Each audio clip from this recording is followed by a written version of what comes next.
Fala galera, meu nome é Lion Lopes e está começando mais um Startup Life, seu podcast sobre negócios, tecnologia e inovação. E hoje, diferente do que é costumeiro, nós vamos fazer um podcast, nosso primeiro podcast internacional aqui no Startup Life. E nós vamos entrevistar o José é da Colômbia. Ele trabalha numa fintech na Colômbia e a gente vai explorar um pouquinho sobre o mercado de fintechs internacional, como que está o mercado de fintechs na Colômbia. O José tem alguns investidores aqui no Brasil também e a gente vai entender um pouco desse mercado de fintechs já um pouco mais internacional, dentro de um país que é super vanguardista em tecnologia, que é a Colômbia. E daqui em diante a gente vai arranhar o inglês, tanto eu quanto o José não somos a nossa língua nativa não é o inglês. But, José, nice to meet you. Welcome to our podcast. So introduce yourself for our audience. Talk a little bit about José. Talk a little bit about your fintech. It's your moment right now. Perfect. First of all, thank you for having me, Leon. I hope that everyone can understand my English in your podcast. Okay. My name is José Gedeon. I'm the founder and CEO of Cobre. Cobre is the largest enterprise payment platform in Colombia. We help companies process immediate payments in Colombia, both cross-border and domestically, and we give them a treasury management tool to aggregate all their bank accounts. In Colombia, we process about $1.5 billion per month. Last year, we processed $10 billion. That makes us the largest payment company in Colombia. It also makes us one of the largest payment institutions as a whole in the country. Last year, we also expanded to Mexico, where we are very quickly growing. And like we were speaking before the podcast, our mission as a company is to build the best payment infrastructure in the countries that we are part in. So our goal is not to be able to process payments in 40, 80, 120 countries, which is an incredible strategy that a lot of massive payment companies have been able to do. Our vision and our mission is to build the best payment infrastructure in the countries that we operate in, and that today is Colombia and Mexico. Nice to know, José. And what is your background? You work in the finance system, or it's your first time working with fintech? Tell us a little bit what is your background in this market. Yeah, so I've been doing this for 5 years now. We started Cobre in May of 2020, so we're coming up on a 5-year anniversary, and it feels like the only thing I've done in my life is fintech. I know so much about payments. Right now it feels kind of useless because you talk to anyone else and they're like, what are you talking about? No, before Cobre, I worked in a couple of startups in Mexico. Thank you. I worked for a couple of startups in Mexico, and after that I was a consultant in the US. Okay. But the way I went into payments in 2014, I read the M-Pesa business case, the Kenyan payments company. And I just fell in love with what they had done and how real-time payments in Kenya had changed the lives of millions of people and millions of businesses. Okay. And so that's what I tried to start in Colombia for about 4 or 5 years, and failed because I wasn't Claro or a bank. But what I really took from the experience was this whole impact behind real-time payments. I see. And so I said, well, back then, which was 2017. That was before our PIX here in Brazil, right? Yeah, before PIX. Okay. So this was year 2017, 2018. Yeah. And I said, all the banks in Colombia at least, they were building wallets and real-time payments for consumers. Okay. But they weren't building for businesses. And businesses were starting to think digitally. Okay. And then COVID came. Yeah. And when COVID came, I said, this is my opportunity. So I'm going to quit my job. I'm going to move back to Colombia. I was working in Mexico at the time. I'm going to move back to Colombia, and I'm going to start a real-time payments company for companies because they are being underserved and they don't have the infrastructure that is being built for consumers, which I think is similar to PIX started B2C, and then you see the B2B adoption is massive. Yeah, for sure. and it was a moment that all the marketers start to provide online services. So it's a very important moment for you to start a business on this niche. But I have a doubt about Colombia. I don't know if doubt is the right word, but how is the framework, the legal framework, and the technological framework when we talk about payments in Colombia? It's similar to Brazil. Do you have the regulator who you must obtain the license? How it works in Colombia? Perfect. So similar and different, like always. So I believe in Brazil there's a license called IP, Institución de Pagamento, which is what is most similar to a money transmission license around the world, essentially. So in Colombia, we don't have this. We don't have a money transmission license. You have a register that you can do, like a registry that you can do at the regulator level. And once you reach a certain size, you're automatically regulated in your compliance system by the regulator in terms of assets. So obviously we have already reached this size, but we don't have a money transmission license in Colombia.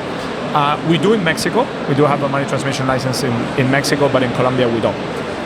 Having said that, in Colombia, our payments infrastructure is very similar to the US. So it's a model copied from the US. I see. We have ACH. Okay. So all the banks are connected to ACH. It's a batch processing system, happens 3 times a day, and T+1. Okay. And so it's how we started is actually very simple. We connected to the 7 or 8 largest banks. Those have 98% market share, and we process all of our payments book to book. Right? So the Bancolombia payments we process within Bancolombia, the Itaú payments we process within Itaú, etc., etc., etc. And that's how we provide 24/7, 365 real-time payments to our clients. I see. So, and when you talk about Colombia and Mexico, do you have the vision of both countries? Which one do you think has a stronger market when you talk about payments? A stronger market in terms of like how deep the market is developed today? Yeah, that's right. So when we started the company, Mexico was very much more developed than Colombia. Okay. And I'm talking here about pure innovation. I see. I'll give you a caveat before I answer. So Mexico has had a PIX-like system.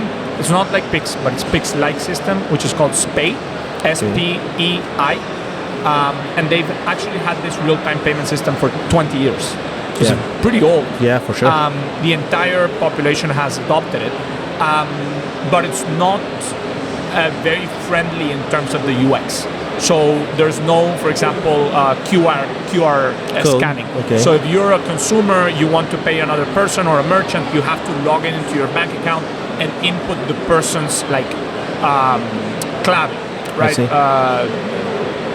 They're clave. So it's not a very user-friendly experience, but it is immediate. It is 24/7 and it is 365. It works. So it works. It's developed.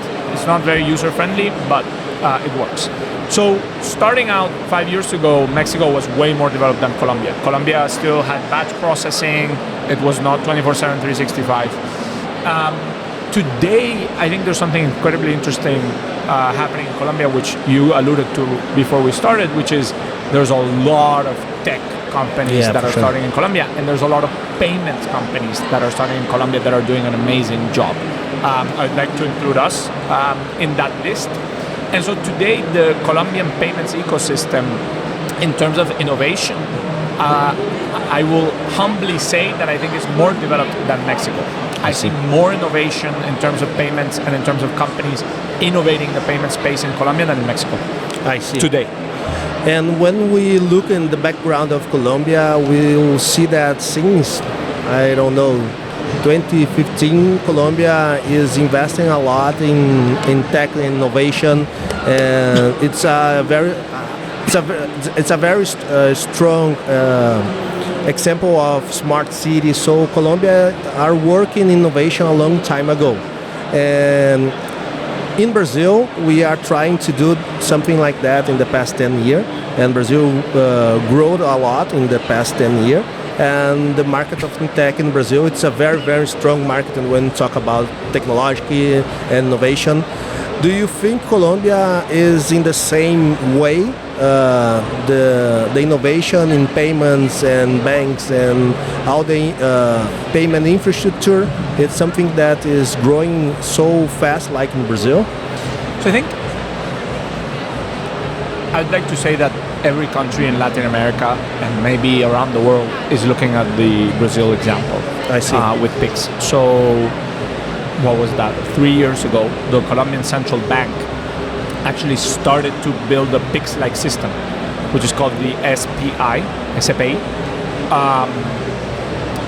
and it's actually going to launch. The formal word from Brazil, it's SPI, Sistema de Pagamento Instantâneo. Oh, it's the same in Colombia, yeah. Yeah, the name, the right name, Pix is just the payment arrangement, but the system is the same name, Sistema de Pagamento Instantâneo, SPI. Yeah, Sistema de Pagos Inmediatos. Ah, sim, a mesma coisa. Yeah, and the commercial name, so the Pix-like name is Breve. Okay. So that's going to launch this year in only a P2P capacity. I see. And we've been involved with the Central Bank of Colombia now for 3 years, building a B2B business case that will hopefully launch next year. I see. And I ask you when we start to talk enough, what are you doing here in Web Summit in Rio? And you today I have two investors that is from Brazil. Talk a little about this journey, how a Brazilian investor reaches you and, okay, Cobre, it's a good fintech to invest. Bless the people at Canary. 5 years ago, I met Marcos from Canary, and I explained what I wanted to do, which was very different than what we do today.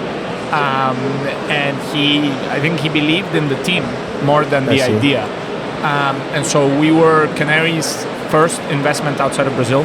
Yeah. And then our second investor was Atlántico. I think Brazilian investors, specifically pre-seed and seed, are extremely important for Spanish-speaking LATAM. Taking away Mexico, it's still a big part, but Mexico has its own pre-seed and seed funds. The rest of the countries don't really have big pre-seed and seed funds. I see. So most of the Spanish-speaking entrepreneurs in Latin America, they actually come to Brazil to raise money, the same way we did. And so they are a truly essential part to the ecosystem in Brazil. But what people don't know is they are also a truly essential part of the ecosystem in the rest of Spanish-speaking LATAM. I see. And Brazil, it's a very strong market. And when we talk about fintechs, Brazil, I think it's one of the best ecosystems in the world. And I ask you, and Cobre, do you see in a short horizon to start your company, soft landing in Brazil, start your company? You said no. We are trying to be the best payment solution in each country. So you work for Colombia and Mexico, but in your horizon, do you have another countries that you are looking for? Yeah, I think other countries in Spanish-speaking LATAM that are more similar to the infrastructure that we have in Colombia than the infrastructure that Brazil has. I think the infrastructure in Brazil is quite unique. And the companies that have been built here because of that, you mentioned Cellcoin as well before we started, are quite unique in terms of size, in terms of what is being built. So if you walk around, if you walk around Web Summit, one of obviously the hot topics is stablecoins. Yeah. People here, it's so easy for them to imagine a world in which you have stablecoin-based payments with Pix, right? I see. You have an app, and you have your stablecoins in the app, and you connect that app to Pix, and now you can do payments in dollars, essentially, because you can do the conversion in real time using stablecoins to Pix. That's not really the case in many other countries. I see. That is quite unique in terms of what Brazil has. So I think a lot of the payment companies around the world are looking at Brazil and trying to understand how will the future look because of what companies are building in Brazil. I see. Do you talk a lot about to another Spanish country or Spanish idioms in Latin America to start your new business? Do you think Brazil, there is a barrier in the language to foreign companies in Latin America to start their business here in Brazil? Or do you think, no, it's not a big deal for us? I started saying when we started this company, we said we're not going to be the company that operates in 40 or 80 countries. We're going to be the best payment infrastructure in the countries that we operate in. It's a very strong statement, right? Yeah, and I think the same for people. So I don't think you can be the best in a country if you don't have local people that are building in that country. And I think specifically for Brazil, you need to have local expertise. It doesn't matter if you're the most read fintech expert in the world. If you don't have a very strong Brazilian on the ground leading your team, talking to the regulator, talking to the banks, talking to clients, understanding and getting the feel on the ground for the market, I think it's going to be very hard for someone or a company to be successful. And I'll give you an example. So I had the pleasure of studying Portuguese history for 4 years. Okay. In college, and Brazil is the only country in Latin America that had the, colonial king living in Brazil. Yeah. So the rest of the Spanish-speaking countries, they had a vice king, virrey, but the emperor of Portugal lived in Brazil. Yeah. And that made Brazil, in my opinion, that made Brazil Brazilian. Right, so you've always wanted, Brazilians always want to eat their own food. and I think the same in terms of payments. If you don't have local expertise, I don't know if there's a big barrier to enter or not. I don't think it's so much because of that. I think if you don't have the local expertise, you're not going to be able to get it done. Yeah, and that's make a lot of sense because one of our clients is Evertec. Do you know Evertec? And we help them to start their business in Brazil. And Evertec, for who don't know, it's a huge payment solution, and they are from República Dominicana. That's right. Or Puerto Rico. One of the Caribbean islands. Yeah. It's Puerto Rico. Yeah. I'm sure it's Puerto Rico. And it's publicly listed. It's a massive company. Yeah. And the way that they start their business in Brazil, it was acquire a fintech in Brazil that was our client. So our job with Evertec start like that. So they acquired a company in Brazil called PaySmart, and after that they realized the team of PaySmart was very, very strong, and the Evertec in Brazil will be lead for those people, not using our current leaders that works in Puerto Rico. And it was a very important strategy for them. And after that, they bought Sinca. That is another very strong company in Brazil. It was listed in our the B3, our trade stock market. So that's a good point of view, because the wave that we are seeing right now, it's a lot of Latin fintech starting your business in Brazil. We did a lot of that for Uruguayan fintechs. So for the biggest 4 fintechs in Uruguay start their business in Brazil. And because when we talk about Uruguay, it's a very small market. But Cobre is starting to use another strategy. Colombia, it's not a small market. Mexico is not. It's not a small market.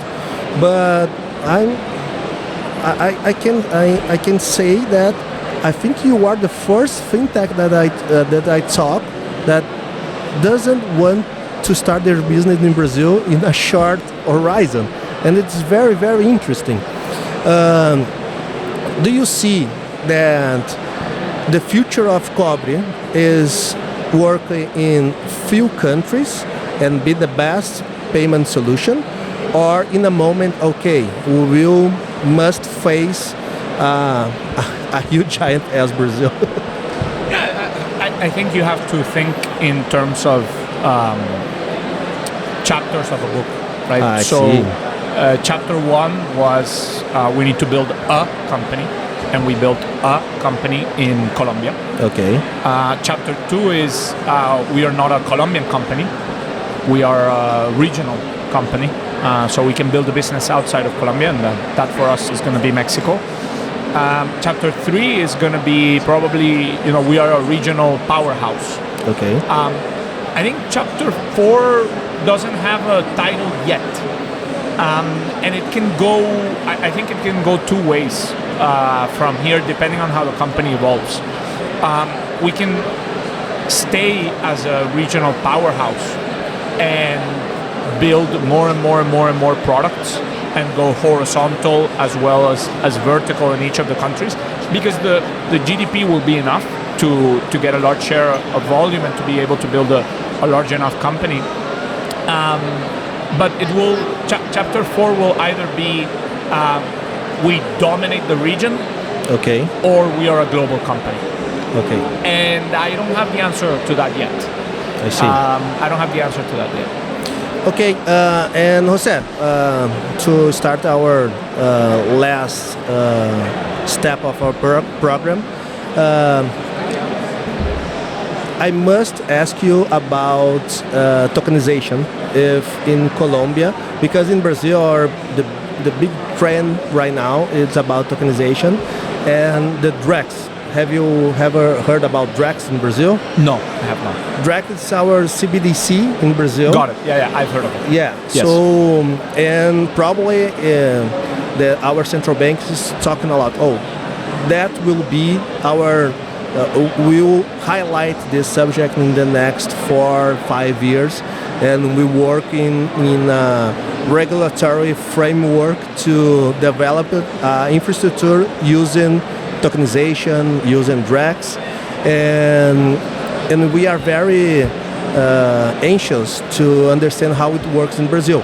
In Colombia and Mexico, they are going the same way. They are starting to study and develop new frameworks for CBDCs. What's your vision about that? So I'll start by answering in a different way.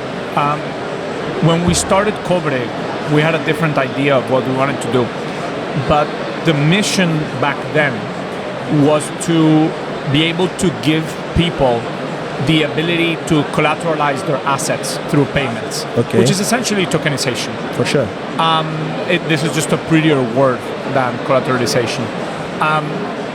If the Central Bank of Brazil is actually able to execute on payments tokenization or asset collateralization, I think it's going to unlock an insane power behind people's money. There's this book that we love at Cobre, which is called Poor Economics. Okay. And it talks about $1 for a poor person is not worth the same as $1 for a rich person, because a rich person can collateralize that or tokenize that $1, and a poor person can't, because they are not credit worthy for the banks. I see. Right. This is one of the reasons why Nubank is successful, for example. For sure. So if tokenization or collateralization becomes a public good through the central bank, it will unlock an insane, incalculable amount of power behind poor people's savings. I see. Because they will be able to tokenize in the same way that rich people can. And so I think if the Brazilian central bank is able to do that, things are really going to change in this country in a very, very positive way. Mexico and Brazil are still trying to figure out what their version of PIX is going to look like. I see. I don't think they're thinking about tokenization yet. I see. It's a evolution, right? It's they did the first step, and probably the tokenization and CBDC will be the next steps that Colombia and Mexico will do. And Jose, first, in our last moment, in our podcast, I want to ask you what is your tips for a Brazilian company to go in Latin America, start their business in Colombia, in Mexico. What's your tips for those fintechs in Brazil? I don't know if I'm qualified to give advice for Brazilians, but I'll tell you what advice I give myself. What advice would I have given myself 3 years ago before expanding to another country? I'd say, one, have a big war chest. 2, be very patient. And 3, start your licensing processes early. That's a good one. How long is to gain a license in Colombia and Mexico? It's a long way, or how much time? It took us 18 months to get the money transmission license in Mexico. Okay, that's similar to Brazil. Yeah, I think all these processes, regardless of the country, they take 18 months. If you do an amazing job and you're super quick and you know what you want and you have great connections and can talk to the regulator directly, it might take you 12. Yeah, if you're like best in class, if you're worst in class, it'll take you 2 years. If you're average, it'll take you 18. I think some things, they say 2 women cannot have a baby in 4.5 months. That's right. That's a good one. So Jose, thanks so much. Congrats for our business, for Cobre. I wish you all the best in the next year.